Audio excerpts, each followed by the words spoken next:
এখানে উপস্থিত আমাদের মাননীয় অতিথি, আমার সহকর্মী শিক্ষকগণ এবং শিক্ষিকা, এছাড়াও অন্যান্য শিক্ষাকর্মী, আমার স্নেহের ছাত্র, সকলকে আমি আজকে 15ই আগস্ট স্বাধীনতা দিবস উপলক্ষে আজাদী কা অমৃত মহোৎসবের শুভেচ্ছা জানাই। আমার পক্ষ থেকে অনেক অনেক অভিনন্দন। আজকে এখানে আমাকে দু চার কথা বলার জন্য বলা হয়েছে, তো আমার টপিকটা একটু অফবিট। কেন অফবিট না, সেই কারণটা কি এবং সেটা কেন আজকে দিনে প্রাসঙ্গিক, সেটা আমি আজকে এখানে তুলে ধরতে চাই। যে স্বাধীনতা দিবসে সংখ্যালঘু সম্প্রদায়, অর্থাৎ সংখ্যালঘু সম্প্রদায় বলতে আমরা কাদেরকে বুঝি? ভারতবর্ষের সংখ্যালঘু সম্প্রদায় মানে মুসলিম, খ্রিস্টান, শিখ, যাদের সংখ্যায় কম আছে তাদের অবদান, এবং সকল যাদেরকে আমরা বলি সমাজের নিম্ন বর্ণের মানুষ বা নিচু স্তরের মানুষ, অর্থাৎ সোজা কথা এক বাক্যে বলতে গেলে এসটি এসসি সম্প্রদায়ের কথা, তাদের স্বাধীনতায় যে কি অবদান আছে এই দুই সম্প্রদায়ের কথা, সেটা আজকে আমার বলার উদ্দেশ্যে এই বক্তব্য রাখা। এবার কেন, তো এই কারণে এই বক্তব্যটা রাখা যে আজকে স্বাধীনতা দিবস স্কুল কলেজ থেকে শুরু করে ভারতবর্ষের প্রত্যেকটা জায়গাতে পালিত হয়। আমরা সবাই জানি যে কোনো জায়গাতেই ইন জেনারেলি কমন কিছু স্বাধীনতা সংগ্রামীর নাম বলা হয়, যেমন মহাত্মা গান্ধী, যেমন নেতাজি সুভাষচন্দ্র বসু, যেমন ভগৎ সিং, যেমন বিনয় বাদল দীনেশ, যেমন ক্ষুদিরাম বসু, যেমন মাতঙ্গিনী হাজরা।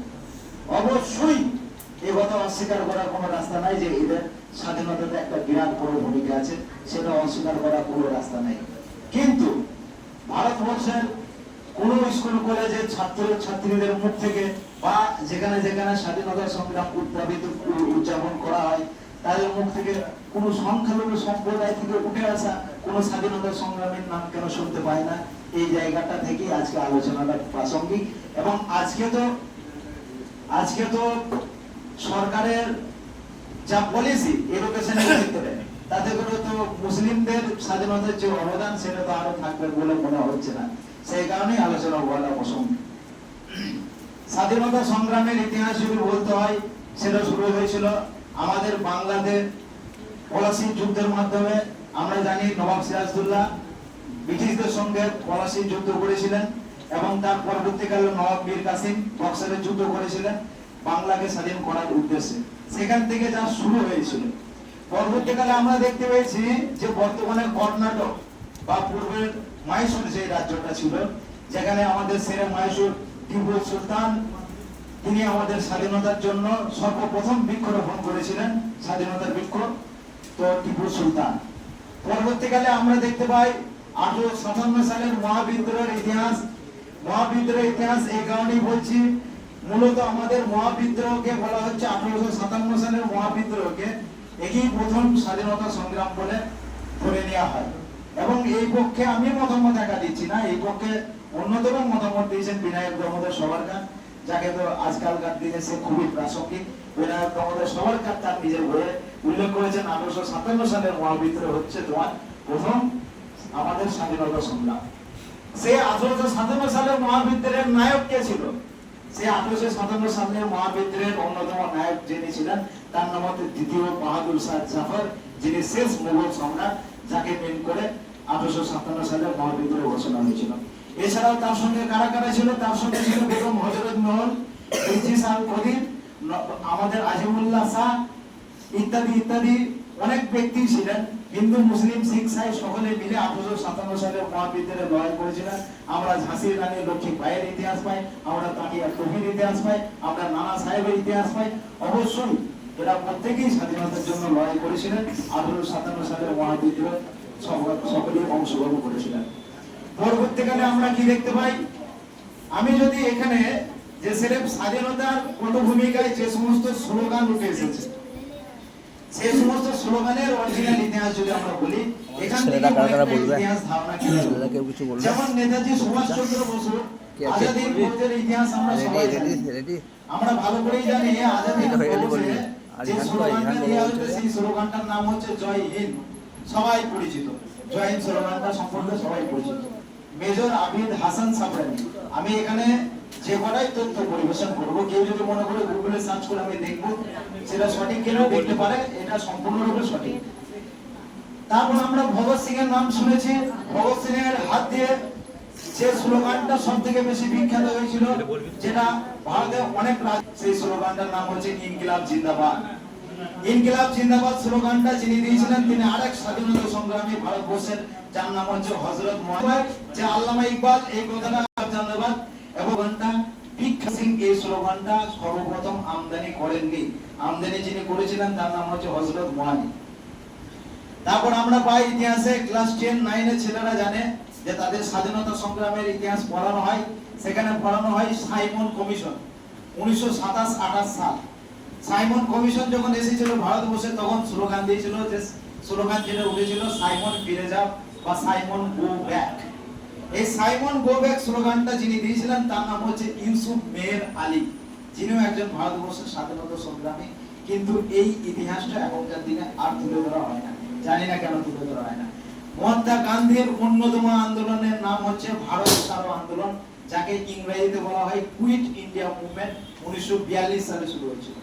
এই যে ইংরেজ ভারত छोड़ो বা ইংরেজ ভারত ছেড়ে চলে যাও, কুইট ইন্ডিয়া এই টার্মটা যিনি আবেদন মানে প্রথম আমদানি করেছিলেন তারও নাম হচ্ছে ইউসুফ মেহের আলী।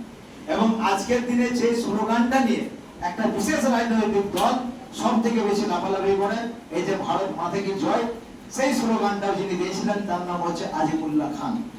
ঠিক আছে, তো আমি যদি সির্ফ স্লোগানের ইতিহাস বলি তো সেই স্লোগানেই দেখা যায় যে সংখ্যালঘু সম্প্রদায়ের কতটা ভূমিকা।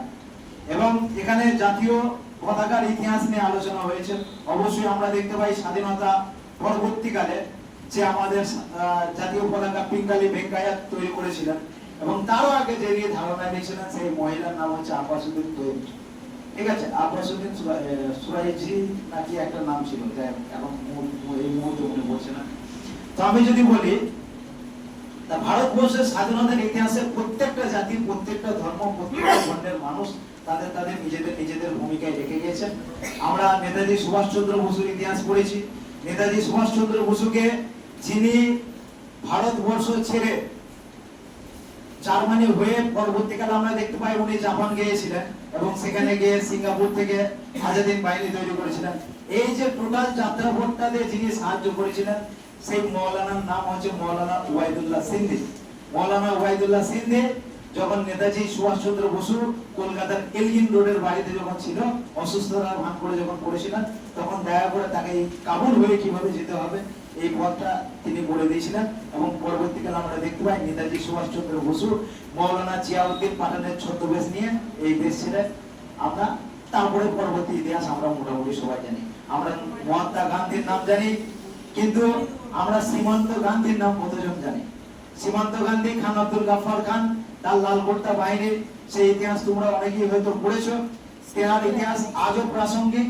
ঠিক আছে, কারণ সব থেকে ভারত ভাগের যিনি বিরোধিতা করেছিলেন সেই লোকটার নাম হচ্ছে সীমান্ত গান্ধী, খান আব্দুল গাফফার খান। ভারত ভাগ হোক এটা তিনি কোনোদিনই চাননি। যে তিনি গান্ধীর এই কথার উপর বিশ্বাস করেছিলেন যে ভারত যদি ভাগ হয় সেটা আমার লাশের উপর দিয়ে ভাগ হবে, এই কথার উপর বিশ্বাস করেছিলেন। এবং পরবর্তীকালে যখন ভারত সত্যি করে ভাগ হলো, যদিও এই ইতিহাসে একটা বড় ইতিহাস ভারত ভাগের ইতিহাস, যার সমস্ত দায় চাপিয়ে দেওয়া হয়েছে মুসলিমদের উপর এবং মিস্টার জিন্নার উপর। সেই ইতিহাসটা একটা আলাদা ইতিহাস, যে ভারত ভাগের জন্য কেবলমাত্র মিস্টার জিন্না একাই দায়ী ছিল না, এবং আমাদের ভারতের তৎকালীন কংগ্রেসের অন্যান্য যে সমস্ত নেতৃবর্গ তারাও অনেকাংশে দায়ী ছিলেন। এই ইতিহাস সম্পর্কে তোমরা নিজেরা পড়বে, জানবে। সব জায়গায় সমস্ত কথা বলা যায় না, তাই এই বক্তব্য এখানে রাখা যাবে না যে ঠিক কারা কারা দায়ী ছিল। ঠিক আছে, তবে আমি এই বিষয়ে সোর্স দিতে পারি যে ফ্রিডম এট মিডনাইট বলে একটা বই আছে, সেই বইটা এই বিষয়ের ইতিহাসটা সম্পূর্ণরূপে তুলে ধরা হয়েছে। আমরা দেখতে পাই যে গান্ধীজির সঙ্গে লড়াই করেছেন কাঁধে কাঁধ মিলিয়ে মৌলানা আবুল কালাম আজাদের নাম আমরা পাই, যিনি ভারতবর্ষের পরবর্তীকালের প্রথম শিক্ষামন্ত্রী হয়েছিলেন। তার ইতিহাসও আমরা অনেকেই পড়েছি। তো এইভাবে অনেকেই অনেক রকম ভূমিকা নিয়েছে, কিন্তু ভারতবর্ষে আজকেকার ইতিহাসে তাদের নাম এখনো পর্যন্ত ঠাঁই পায়নি। তারা আজও পর্যন্ত প্রাসঙ্গিকতা পাননি। কেন পাননি সেটাই হচ্ছে আমার এখানে কোশ্চেন। আমি যদি নিম্ন বর্গের ইতিহাসের কথা যদি এখানে আলোচনা করতে শুরু করি, আমাকে অবশ্যই বলতে হবে যে সিধু, কানু, চাঁদ, ভৈরব, বিরসা মুন্ডা, বুদ্ধ ভগৎ, জোয়া ভগৎ এদের ইতিহাস সেইভাবে মূল্যায়ন করা হয়নি। সেটা মূল্যায়ন করা প্রয়োজন ছিল। তার একটাই কারণ, আমরা এখানে দেখতে পাই যে বীরভূম বলে একটা জেলা আছে, সেই জেলায় দুবরাজপুর বলে একটা গ্রাম আছে, দুবরাজপুর বলে একটা এলাকা আছে এবং একটা থানাও আছে। কিন্তু এই যে দুবরাজপুর নামটা কার জন্য হয়েছে? দুবরাজ একজন ওখানে সাঁওতাল স্বাধীনতা সংগ্রামে বসবাস করত, যাকে ব্রিটিশ সেই চরম শাস্তি দিয়েছিল স্বাধীনতা সংগ্রামে তার যোগদানের জন্য, যে চলন্ত ঘোড়ার পিঠের সঙ্গে তাকে দড়ি দিয়ে বেঁধে দিয়েছিল। সারাদিন সেই ঘোড়াটা ছুটেছে, তার লাশটা টুকরো টুকরো ভাগ হয়ে গেছে। তার নাম অনুযায়ী সেই জায়গাটার নাম হচ্ছে দুবরাজপুর। আজকে এই ইতিহাস কতজন জানে? কেউই জানে। কেন? তারা নিচু জাত, তারা এসটি এসসি, তাদের ইতিহাস না জানলেও চলবে, খালি ভদ্র লোকেদের ইতিহাস জানলেই চলবে। সেই জন্য আজকে এতগুলো কথা বলা এবং এই ইতিহাসটা আজকে তুলে ধরা আমার উদ্দেশ্য, অন্য কোনো উদ্দেশ্য নাই। আমি অবশ্যই ভারতের অন্যান্য স্বাধীনতা সংগ্রামীদের মতো ইনাদেরকেও জানাই, সেই বিষয়ে কোনো সন্দেহ নাই। মহিলাদের স্বাধীনতা সংগ্রামের ইতিহাস আমরা জানি, পৃথিবীতে ওয়াদ্দেদারের কথা, আমরা জানি কল্পনা দত্তের কথা, কিন্তু আমরা কতজন নুরুন নেসার কথা জানি? আমরা নুরুন নেসার ইতিহাস কতজন জানি? আমরা কতজন অরুণা আসফ আলীর কথা ইতিহাস জানি? যে ভারত ছাড়ো আন্দোলনের অন্যতম নেত্রী অরুণা আসফ আলীর ইতিহাস আমরা কতজনই বা জানি? অরুণা আসফ আলী, তিনি একজন হিন্দু রমণী ছিলেন, যিনি পরবর্তীকালে আমাদের ব্যারিস্টার আসফ আলীর দেশের প্রতি তার কর্তব্য পথ থেকে তাকে বিবাহ করেছিলেন এবং পরবর্তীকালে নিজেও স্বাধীনতা সংগ্রামে যোগদান করেছিলেন এবং নাম পরিবর্তন করে করেছিলেন অরুণা আসফ আলী। তো এই ইতিহাসগুলো সম্পর্কে আমাদের জানতে হবে এবং এইগুলো নিয়ে পড়াশোনা করতে হবে। আমরা আমাদের নিজেদের দেশের, নিজেদের স্বাধীনতা সংগ্রামের ইতিহাস, সেখানে প্রত্যেকটা জাতির কি কি ভূমিকা ছিল, প্রত্যেকেরই কি কি অবদান ছিল, সেগুলো সম্পর্কে আমরা জানবো। তার একটাই কারণ, ये हिंदुस्तान सबका है, इसके मिट्टी में सभी का योगदान है, किसी का बाप का हिंदुस्तान थोड़ी है।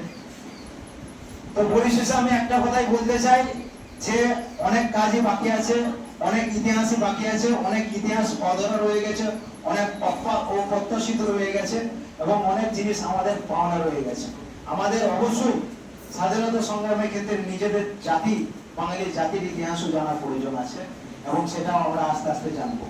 লাস্ট আমি একটা কথা বলেই শেষ করতে চাই যে বহুত বাত है, बहुत सिक्का है, बहुत शिकायत है, लेकिन ये मेरे हिंदुस्तान, हमको तुझ पर नाज है, हमको तुझसे मोहब्बत है। जय हिंद।